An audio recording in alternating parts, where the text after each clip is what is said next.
Okay, it's time for me to talk about it. I know I'm crying today, but that young girl in the church, the way she was treated was wrong. Let me give y'all a story. Irvin. Okay. Before Irvin, I had a son. I have a son. Well, he passed. Rain Rico. And I couldn't tell nobody that I was pregnant because I was scared. I was 17 years old and in high school.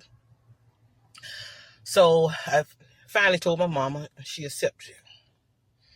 And back in the days, they would tell you when you getting pregnant without being married, the child is considered a bastard child, which is a hurting thing. And yes, I was in the holiness church as well. Went to church all the time with my auntie. We stayed in church. Saturdays, we packed the lunch, and that's where we stayed in church. So when I got pregnant with Irvin, I already made the mistake the way I felt with Rico. So of course I can't tell that I'm pregnant again in high school with Irvin. So I hid it. And one night, I was so angry. I had to wear long, big shirts and different things to disguise myself because I didn't want to bring this so-called bastard child into my family, because that's what they call them. So I hid it.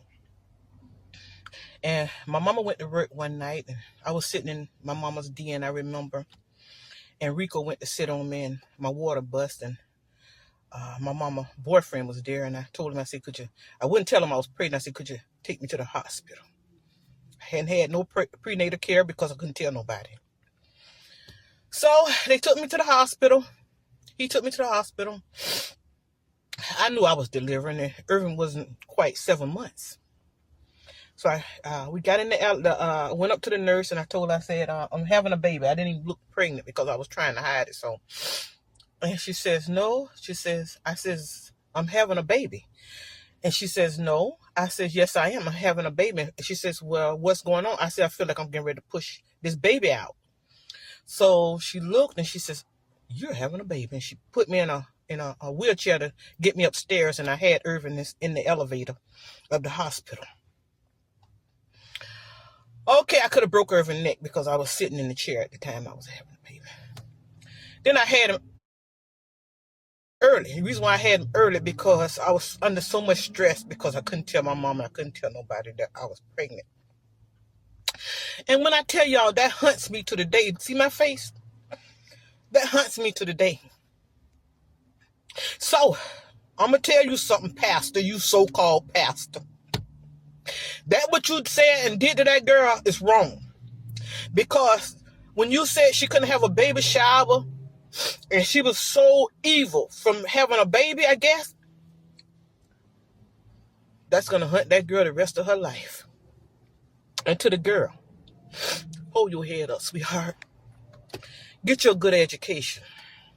Take care of yourself and take care of your baby. Because I'm going to tell you something. Don't end up like me and regret what I did for the rest of my life because I kept it secret.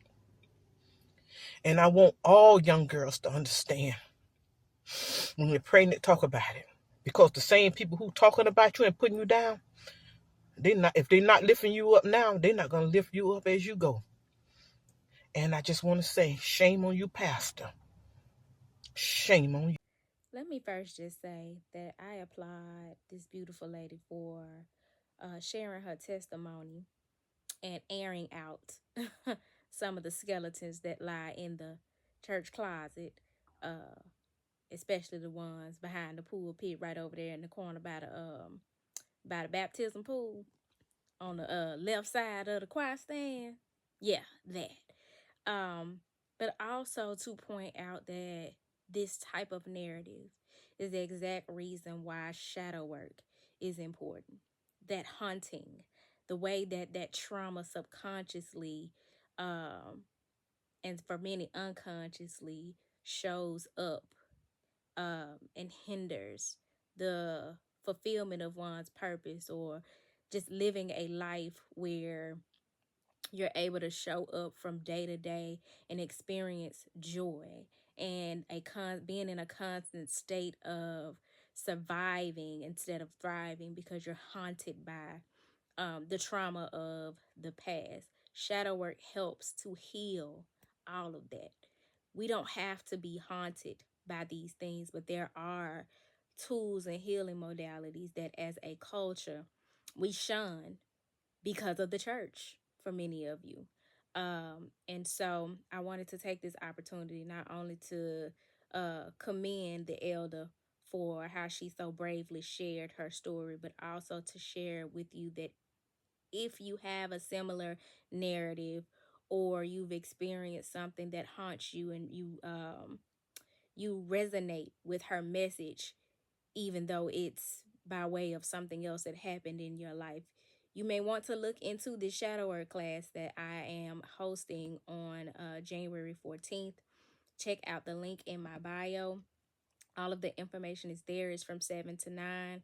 And yeah, definitely got to sweep around our own front door, back door, and behind them pulpits. Peace.